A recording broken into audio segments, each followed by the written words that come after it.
Bas, ma koro wadonjo dala ka endi kendo kaka nwasingo nwawacho ni wadhi bedo live kanyo gotieno to nok wayudo thuolo to koro gisani ni endi kaka ineno no endo wan ka endi e dala edition kendo wadwa nwayud wach Nyasaye matin kapok wadhi mbele. Ing'ama osedonjo kanyo no endo gimikwayi en ni kuma intiere no hakikisha ni ishare mondo wach Nyasaye ochop ne ji mang'eny. Kawuono ni endi wan gi ng'ama dhi puonjo wach Nyasaye mo odhi konowa kaka gik moko bedo, gik moko chalo nikech iwachonwa ni e ngima ni endi ok wanyal timi atima kamano maonge gi wach Nyasaye. Koro kaka ineno no endo ng'ama osedonjo kanyo no endo gimikwayi en ni ishare ng'ama kelo ni chenro pile ka pile mana kaka ung'eyo en an Omari Nash kendo wan dala edition wan ka endi gi MC Dope Kid Hilary. Kokamano to jadolo machiegni kabisa. Opaki Yesu Ruoth. Wagone Nyasachwa erokamano mosetimonwa ng'wono mi mondo wayudre kawuono koya mapiyo nono.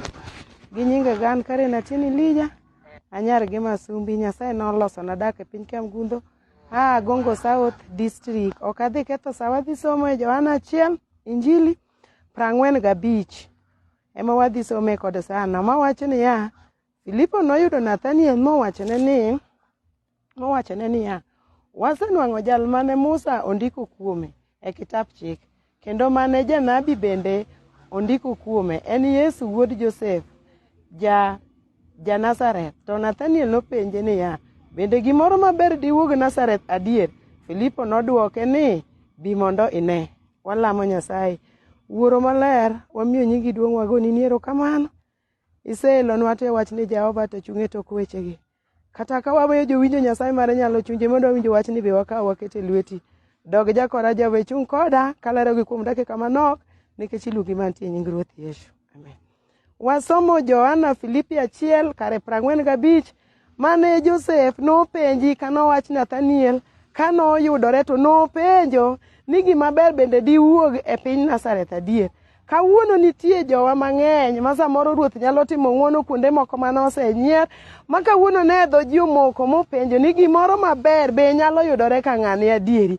Wan gi Yesu wa ma samoro ko jang'iyo kaka dhano ng'iyo, samoro moko janeno kaka dhano neno, to Nyasachwa nyalo keto kamoro mane ji okopar kata ni gimoro maber diwuoge. Samoro miero moko mane ji olokone gi ng'egi ma kata kane koth chwe ne ji nok nyalo buoke. To ang' Yesu wa nopango mokelo oda mapolo neno ni kuondego ema ji nyalo neno ma kendo ji dog luor. Agone Nyasachwa erokamano kuom ndiko mwasomo Johana Injili mokwongo. Adwa koni kata ka nitie merwa kamiwinja kata nyathi kata wadwa bedo kod chir ka Yesu nitiere onge gima tek manyalo bedo ni ok nyalre. Wayudo ni kama Yesu nowuok e oganda no e piny Nazareth nochani Joseph ma japabau ang'o maber madiwuog dalane.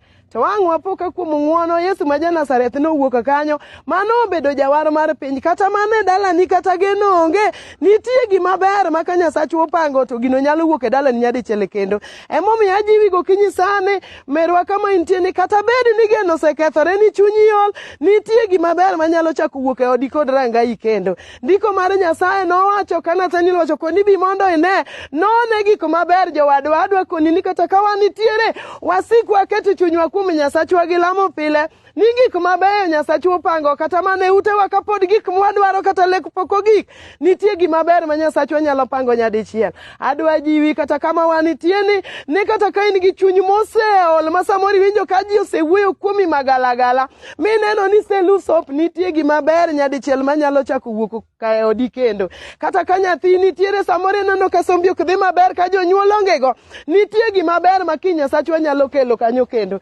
Kendo ka ok aketho sawa dhi lamo Nyasaye gi ng'ato mawacho ni ya Nyasaye be nitie gima ber madiwuog e rangaya kata e oda kata e odwa kendo. Okinyi anyisi ni ka Nyasachwa kuom Nyasachwa nitie gima ber manyalo wuok kata ji osewito geno. Nyadi mang'eny ji jaket dhano pachgi kuom gik ma ji wuoye kaka dhano magino make nyaka giluoro mowe geno kata dhi kenda kata timo nyime gi gima notimo mondo yudo ng'wono ka weche mag ji osetame. Kawuono aketho chunjega wacho ni nitie gima ber maka kuom Nyasachwa to nyalo nyalore kendo kendo walemo gi ng'ato ka ng'ato kama ng'ato winjae, walamo Nyasachwa gokinyi sani. Wuoro maler, wamiyo nyingi duong', wating'o nyingi malo. Nyingi to nigi teko, nyalo kod loch. Erokamano Shimba kuom sheyango wechegi. Nyasaye na jawinjo no, kata ne nyathi moro gi dichuo moro. Idogi ja adieri Yesu, kata kabe nowito geno kaonge gima ber mosewuok e ode. Nyasaye kuom nyingi manigi teko duto te nyalore. Inyalo yudo duong' nyakwaro bed wapuyi wapaki wataji, wating'i malo. Inyalo ne dhako moro Jehova maonge gima ber mosewuok e ode. Yesu to pod alamo kendo nano ni Nyasaye kaidi to biro neno ng'uono. Yaye Nyasaye maduong' weye dhako no kata nyathi ma jayuth kata ja Sunday, ong'e Jehova ni ka nitie Nyasaye gimoro maber nyalo wuok e odgi kendo. Wapuyi wapaki ja Nazareth. Ne kama wanitie ni ya jatelo mar Israel. Inyalo mulo chunyi ji te Nyasaye maduong'. Wang'eyo ni Jehova ni ka in Nyasaye mare inyalo kelo gimoro e bak to Jehova mar nyalo kaka ji ok opar. Ating'i malo Jehova mar nditi. Inyalo loyo ne ng'ato Jehova mobedo jawinjo Nyasaye to chunye no osenyosore. Imiwa yie kode chir Jehova miwa ger Nyasaye ni kokalo kuomi Nyasaye to gima ber nyalo wuok. Erokamano gokinyi ni miwa neni okenge te nikech iluongi manitie nying Ruoth Yesu. Amen. Nyasaye mondo ogwedhu. Erokamano ahinya ka erokamano okikono gene to in iluongi na ng'e samoro nitiere jok ma samoro nyalo gombo gwedhore chieng' moro to koro okikono gene ipuonjo wach Nyasaye kanye inyalo yudore nade mondo mi ng'ama be chunye nyalo gombo mondo chieng' moro be igine omodhe kata kuma intiere nyalo yudi mapiyo. Gi nyinge ga nasefulo sama chako to we anuo nyinge ga en Karen Atini Lija. Anyar ge mawuok Agongo South District. E district overseer James Osogola.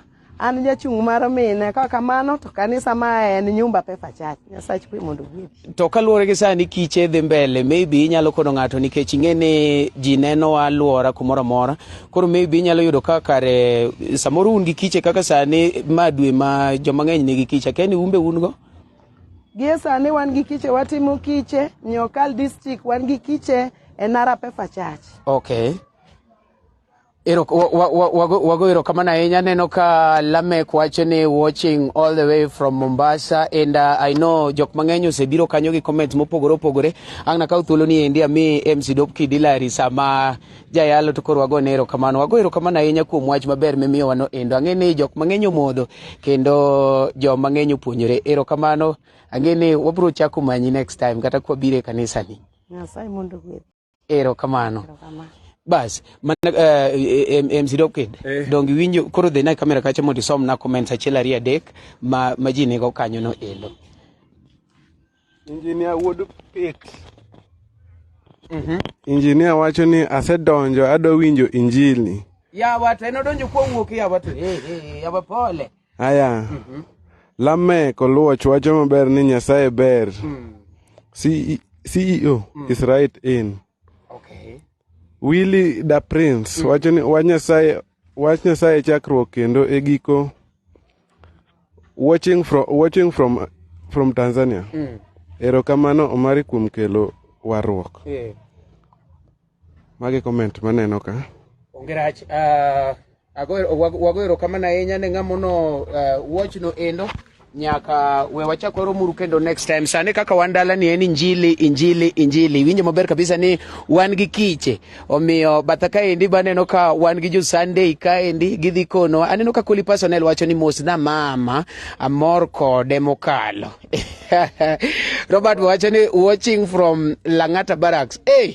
Bwana wan koro wach Nyasaye osedonjo ka jolweny bwana makoro Robert dongi nene kanyo.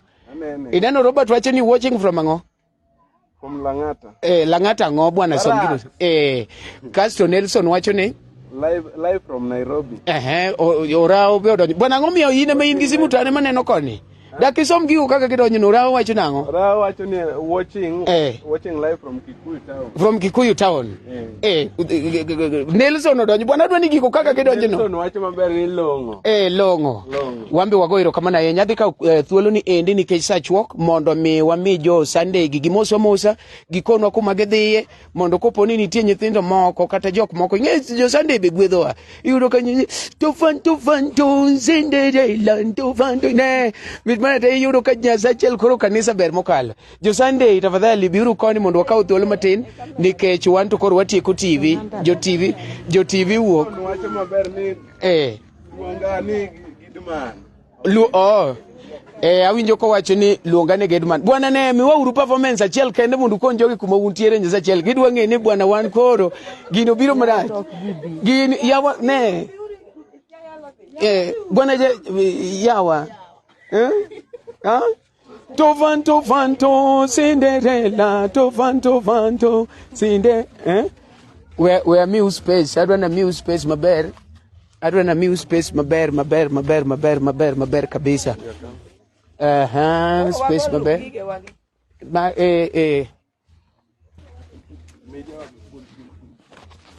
ngama jawuoyo choka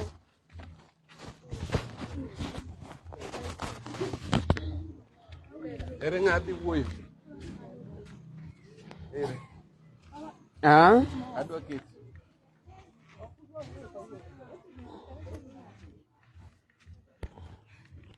Megi microphone dani man malo.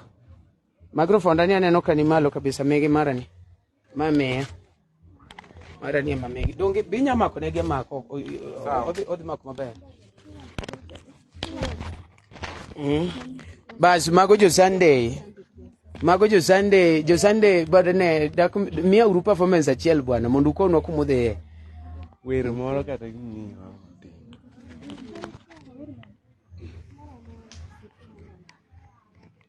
Mia uru wer achiel. Haijawahi rahisi kufika hapa, ni mkono wa Bwana umenibeba. Haijawahi rahisi kufika hapa, ni mkono wa Bwana umenibeba. Haijawahi rahisi kufika hapa, ni mkono wa Bwana umenibeba. Haijawahi rahisi kufika mkono wa Bwana umenibeba.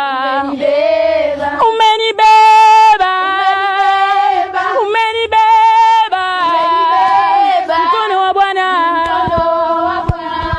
umenibeba.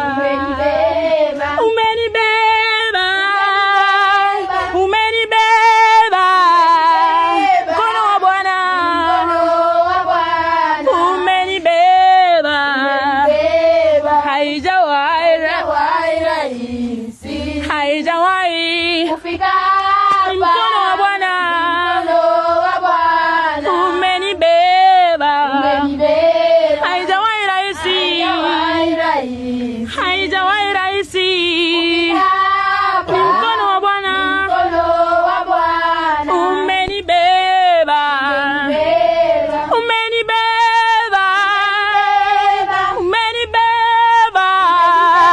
Mkono wa Bwana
wapi makofi yao bwana?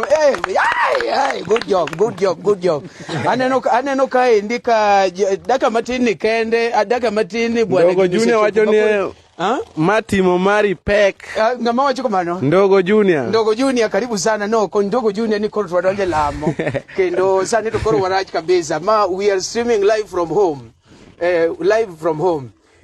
Aneno ka jatelo moro bende kama pogo gi angeni wadhe dayo dhoge e kinde mabiro kane. Meanwhile, jatelo ka poki wuok wagombo ni mondi konwa ne to Mati mani ngeni nitie jomoko makoro wacha ni yawa waneno mana ka jiwer jomoko gide bwana ne mina jatelo microphone jatelo kuongi full rimondi kone joge ni to Mati mani an Moses miemi umak mongere gi nying ni Wuodaram in Moses to Mati milongo ne Kiasa Pepper Church koro nyithindoge oketoge line oda mondo gidhi perform kuma kitchen tie e kambi kocha kawuono kitchen e kanyi kech wambe wadwani wabi kanyo gi gige media koro watango ne ji live wagwedho ji from kitchen direct kono kitchen mondo me ginge kuma kitchen tiere ana dhi dong ka adwan mondo gembe anyathi achiel ofulonde bonge kuma gin magedhi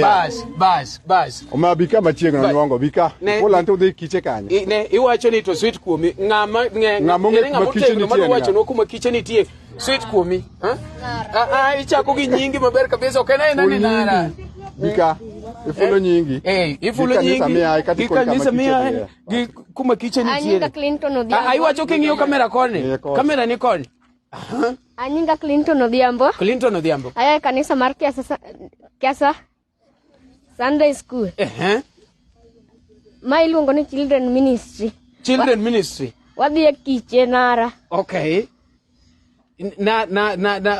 nara kotwa winji ngeni wanwana na kuwer to koro chandowa koro okirwake ji be kiche koso un kiche uri okirwake ji yawa arwako ji te okay why don't you clap bwana mano kizungu dako koro pamne nyathino yawa alright koro wasiwinje maber kabisa ni un kiche nara kono mi sweet hakuna silaha yoyote iliyotumwa kinyume chetu itakayofaulu. Hakuna silaha yoyote iliyotumwa kinyume chetu hakuna itakayofaulu. Hakuna silaha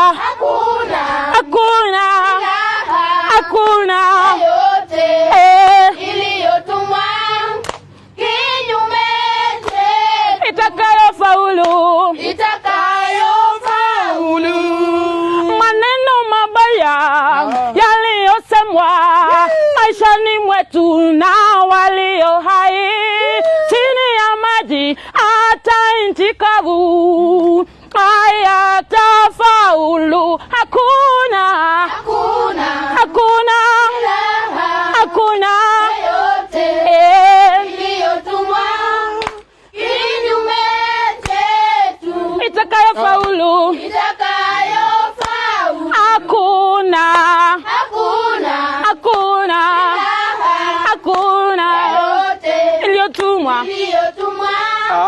kinyume chetu itakayofaulu. Waliongea kwamba utasoma wakachukua hadi nyota zako kwa jina la Yesu na damu ya Yesu hayatafaulu. Hakuna yoyote iliyotumwa kinyume chetu itakayofaulu. Hakuna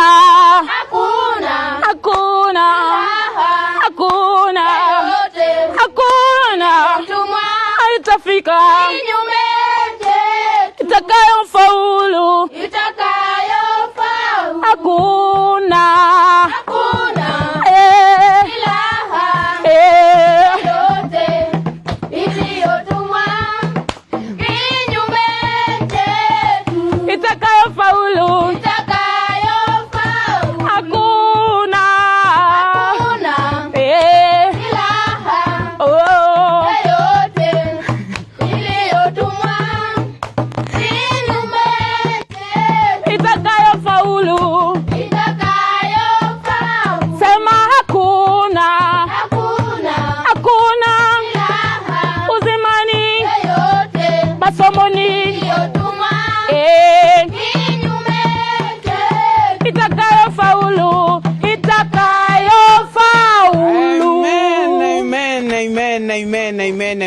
erokamano kuom guodhowa uru wadwano akaw thuolo ni ende mondo ukonwa ni un ng'a gini kwatieko chenro marwa. Ing'ama no werno kuonge chaknwa ikonwa ne to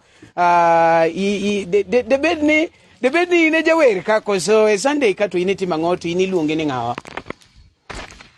Anan Millicent Kareha. Millicent. An jatend children ministry ma Kiasa Sunday School. Kiasa Children Ministry. Bende kate district. Koro an kaka coach. Kumora mora kate football wan gi coach kate dhi mana kanye. Koro kaka children ministry be wabedo gi coach. Awinji. Wantiere gi jatendwa moko mopogore opogore. Kata yo wakae nitiere gi jotelo mopogore gi yan. Wantiere mochung' ne memory verses, mochung' ne wer. Tang'na jotelo go piyo mondo giful nyinge giwach ni gin gichung' ne ang'o? Nitie mochung' ne wer kae, onyalo wacho nyinge. An nyinga Sasa Chieng. Ae Kisa Children Ministry. Anachung' ne memory verse kod wer. Okay. Bas mano ng'a mochung' ne memory verse ng'ato kowuoyo to upamo bas mano ja memory verse An nyinga Paivi Atieno. Ae Kisa Children Ministry. Anachung' ne Bible story. Ine makori chung ne Bible story. Abiro yudi chieng' moro achiel go na story achiel mar muma makofi yake. An iluonga ni Evelyn Juma. Evelyn. Anachung' ne drama. Ine makori chung ne drama kabisa. Nitie drama moro magombo abiro manyi wapi makofi yake. Nyinga Stacy Akinyi. Stacy. Anachung' ne stage direction. Ine makori chung ne stage direction. Kasto an gi jalupna obedo gi kocha John. Inyalo biro wuoyo. John kawi kinde machuok nikech jopiny dwa neni. Wapi makofi ya John? Wapi makofi ya Joanna? Yes, Joanna. Joanna. An iluonga ni John Ouma wawinji. Ajatend Millicent Kareha. Waya Kiasa Children Ministry uru kamano. Bas. Winje maler kabisa. Kaki neno watim maduong' ni moko knen waikore wadhi kiche manara arwako utenga tangata manena katinya gi piny mane warwaki kiche nara kichopo ratanga tika wapiko idhi mbani mane kuma koro kiche ntie kichopo kanyo kiche ni kanyo karibu uru kendo wane bad Nyasaye kanyakla. Urwako wabigi kameras koso kameras gi okdwa. Mondo wamaku. Meanwhile wamedo paro ni ma iluongo ne Omari Nash koro kidhi dala kidhi ot mondo mine gini idhi e Facebook mar Omari Nash kata YouTube mar Omari Nash, TikTok mar Omari Nash sawa. Kendo wabiro maku kanyo live. Wapi makofi yangu? Meanwhile aneno ka jibul dop kid menya jabul ni bwana mena jabul ni microphone bul ni ngena winjo ye komora bul ni omora seriously okorwa de to nyinge nga ba ko ngiketo play bull matin me onjwa urwer matin ane kako play bull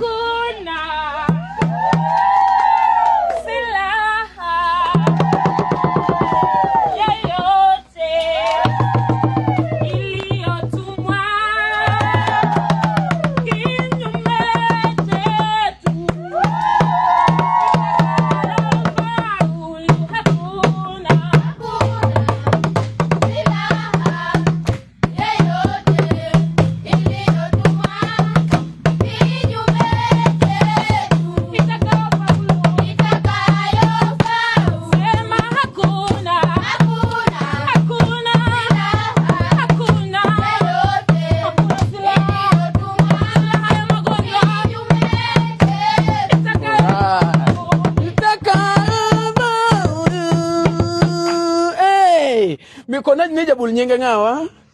Anyinga Victor Msoga. Anaja drum set ma Kiasa Pepa cha. Kuro mago drum set. Mago kore drum set Kuro ine drum set nigi. Koro mano sinea. Koro ne daka neno kichwado gima rachar ni okaneno kichopo michwado gino. Degi medwer da chwada. Koro chwada juonde ne ni igo agoya ma onge midhi kori chwada ne tang awinje gorwa mre.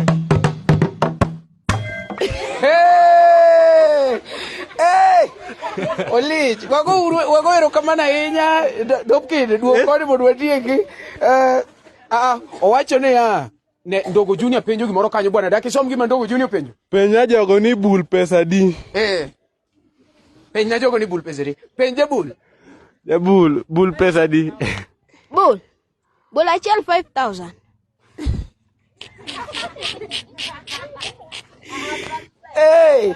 Sawa. Wago uruero kabana inya jok mono watchwa kendo wadwa medo paronu ni ma pod macha wandala kaka neno no endo ma iluongo ni Dala Edition inyalo neno kaende ne atango ni jopiny kendo wan kaende gi Dopkid Hilary. Dopkid bi ka mondo watim analysis ni watiek piyo nikech sa koro mayo wawangwa. Meanwhile amedo paroni ni ma iluongo ni MC Dopkid Hilary. MC Dopkid nyalo timo introduction kendi. Ma wuoyo kod ni tene Dopkid Mungecha. Ndogo Junior. Ma Dopkid. Wan ga Omari marwa. Wan ge Omari Nash. Iluongo ni Omari dhako ngode nigi chake kore kubni ariyo to pod chwako setirungi. Koro ne wan kae ndigi jokiasa Sunday me to iwinjo kaka bino puonjo wach Nyasaye. Koro wamedo paro ni med mana follow Omari Nash. Koro ngato wacho kacha nango. Eriko ojuka wacho na ni so itakuwaje? Donge? Itakuwaje? Kaso Ndogo Junior pen. Ndogo Junior wacho ni bul pesa di odwa miyo umondo udhi go wer. Bwana daku bet ka ere jatelo ma osepenjo kata bul. Ndogo Junior dwa miyo bul but I believe ni en bul moro me yuayo chaindo. Bul me yuayo chai how much? Ndogo Junior dwa miyo kasto ngama miyo no be obi kai mondo omiye contact one joma hati koket kwora dhi lalgo. Okaneno ka bera inya jachien moro kwala mar lal gi pesa tinde. Okaneno ka mabera inya bika idi ne jatend jo Sunday. Aneno ka Ndogo Junior wacho ka Ndogo Junior penjo ni bul pesa di odwa miyo moro matin moywacha moywa migocha. Na round pesa di kama. And 5,000 kaka nosewachi. 5,000? Matista. Ero winjo ni 5,000. Eto Steve 5,000 moro miyowacha donga pa ni a little bit cheaper. Miyua mar pien ni. Mar pien ni. Apa ni poko penjo beche. Aneno ka Steve wacho ka janango. Steve. Mi namba di mondo anga apa ni unyalo tuduru. 0701 331 795. 0701. The price is so many most. 0701 331 795. 795. Bana no kairo ngato ndika kanyo. 0701 331 inindiko 3 adek 795. Mane namba. Kori nyalo tudori gi jo Sunday imigi bul. Ineno kaka gichoko kubni. But waje sadi mbele. Wakon wero kamano wameduru gik manyien biro sani wakelunu parodi manyien iluongo ne ni mogo med godhiambo. Omed godhiambo. Jogo medo mogo godhiambo. Omed godhiambo. Anadhi e chiro to med na mogo. Aparo dala ni tedo kuon maduong' ahinya ming'wenyo to dong. Kada na mwalo ni ruo nyuka mang'eny ahinya mimadho to dong. Maga wea. Koro to moruru pong.